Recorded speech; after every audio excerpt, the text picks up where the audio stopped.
Maraming salamat sa pagpapatuloy ng ating balitaan. Narito tayo ngayon sa isang panayam ng isang special guest na dumayo sa atin dito sa ating studio para pag-usapan ang issue tungkol sa cooperative. Magandang umaga po kay Attorney Neil Santillan, ang Executive Director ng Cooperative Development Authority. Sir?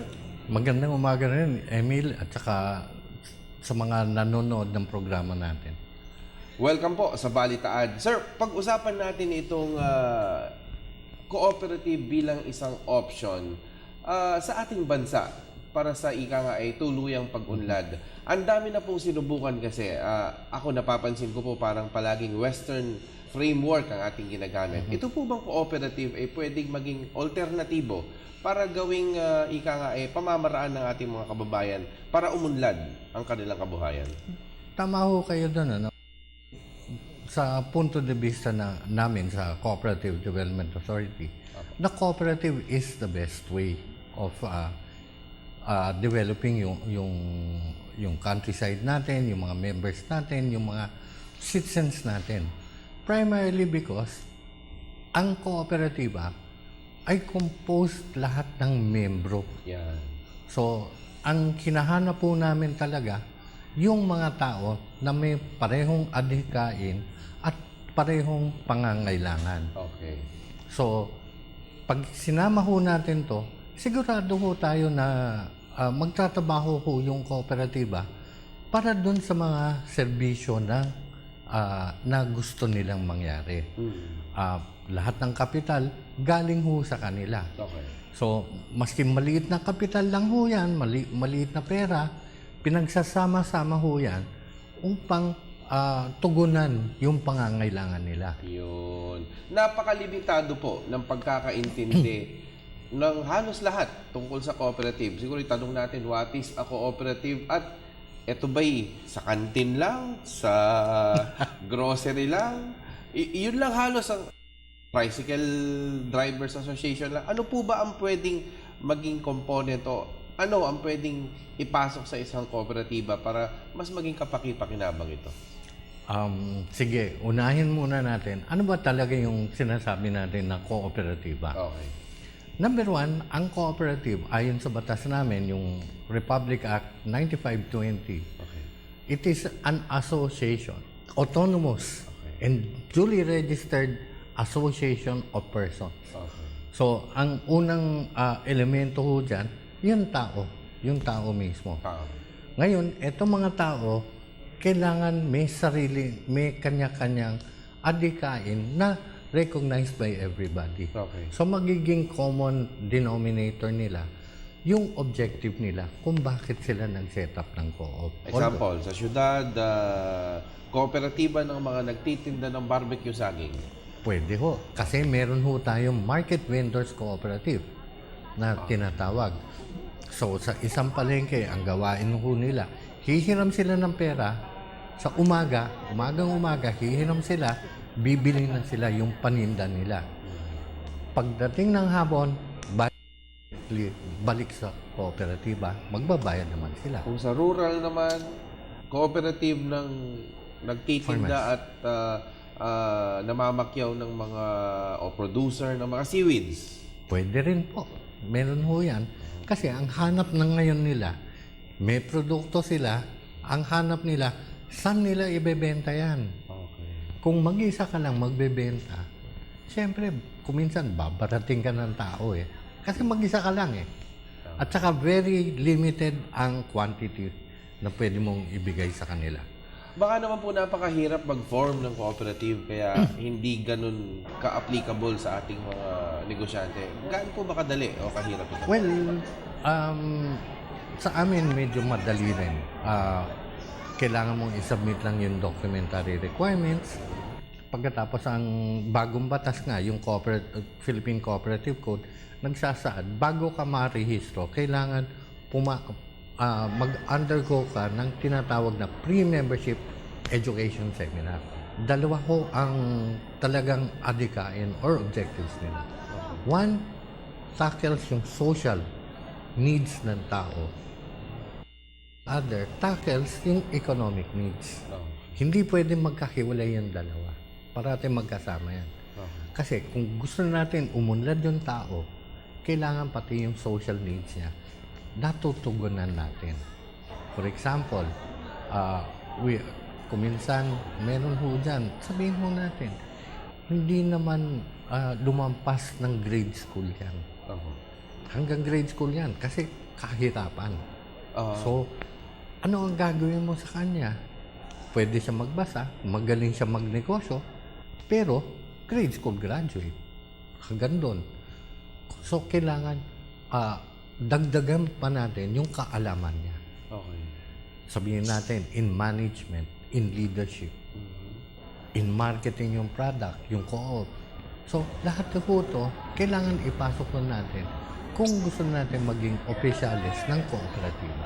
Kung magaling maglaro ng basketball sa inyo kasi may 3-point agenda kayo. Marami ano ho po itong yan.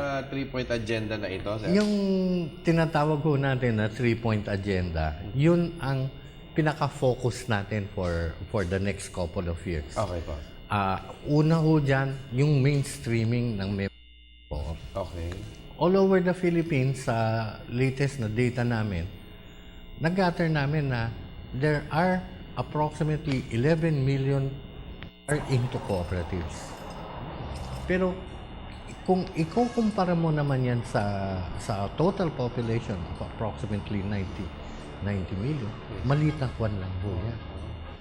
Pero yung lakas ho nila, yun ang sinasabi natin, na malakas ang pagkasama-sama. Would you believe lahat ko ng total assets ng lahat ng kooperatiba natin aabot ng approximately 46 billion pesos. Okay. Kaya malakas ang kwan. So, ang sinasabi namin dun sa 3-point agenda, i-mainstream natin, kailangan hikayatin namin yung ibang tao na hindi pa membro, maging membro sa kooperatiba. Gusto namin ilapit yung kooperatiba sa kanila, eto makakatulong sa inyo. So, yun yung first agenda. Yung pangalawang agenda po dyan, yung tinatawag natin awards and recognition. Okay. So, every year, maglalabas ho kami ng criteria for what we call most outstanding cooperatives. Ito ho yung Gawad Parangal. Okay. Last October 9, nag-award kami po niyan. And yung ibang guest ho ninyo, sila nanalo ng Gawad Parangal. Every year po yan. Okay. Kasi may mga kooperatiba na magagaling na hindi kilala. So, by giving the award, sinasabi namin, recognition po yan sa kooperatiba na maganda ang palakad, maganda ang operations nila. At the same time, sisikayatin namin yung mga ibang tao maging member sa kooperatibang yun. Okay. At ang pangatlo? Yung pangatlo, yung tinatawag namin na human resource development. Okay. So, ang hinahanap po namin dito is hindi naman lahat po tayo marunong sa kooperatiba. Only lately, nagkaroon ng kunang college courses on cooperatives. Okay. Lately lang po yan. Pero, yung at the present age, kailangan ng mga tao natin, ng mga membro ng kooperatiba, yung mga officers, ng sapat na kakayahan. Second to the last question po, Cooperative Month celebration. Ano po ang in-expect natin dito?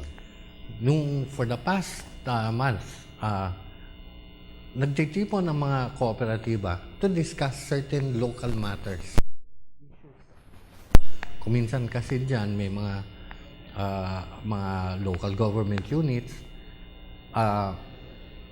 nagkakaproblema sila sa registration ng business nila kasi sabi ng local government, hindi, papatawan namin ng yung tax ang local business tax. Okay. So, pinapag-usapan nila yan kung paano nila papalitan yung mga panukalang gano'n. Okay, panghuli po ang inyong mensahe sa ating mga kabalitaan. Kasi yung iba, mas gusto nilang nakaturban tsaka yung magaling magmotor. Siguro, para imbes na doon sila pumunta o sa nagpa 5-6 o doon sa mga ibang trabaho, ito na, cooperative ang sagot. Sa mga hindi pa membro ng cooperative, ini-invite ko ho kayo maging membro ng kooperatiba. Katulad ng sinabi niya, mas madaling umutang doon sa mga nakamotor. Pero sabihin ko ho sa inyo, wala kayong aside from yung loan. Sa kooperatiba, may makukuha ho kayo sa paglipas ng 1 taon. Ito yung tinatawag ho natin na patronage refund. Maski bayaran ho ninyo yung utang ninyo, at the end of the year, may makukuha pa rin ho kayo. At saka di pa mas malakas ang magiging ang pwede nating sagot sa mga problema ho natin kung sama-sama po tayo gumawa ng mga hakbang na i-resolve natin yung mga problema ho natin. So, kung pwede lang ho, yung mga hindi pa membro, sumali ho tayo sa isang kooperatiba. Yung mga nandun na membro na ho ng kooperatiba, kung pwede, itingin pa natin ang pagka-membro natin sa isang kooperatiba. Maraming salamat. Yun po si Attorney Neil A. Santillan, ang Executive Director ng Cooperative Development Authority.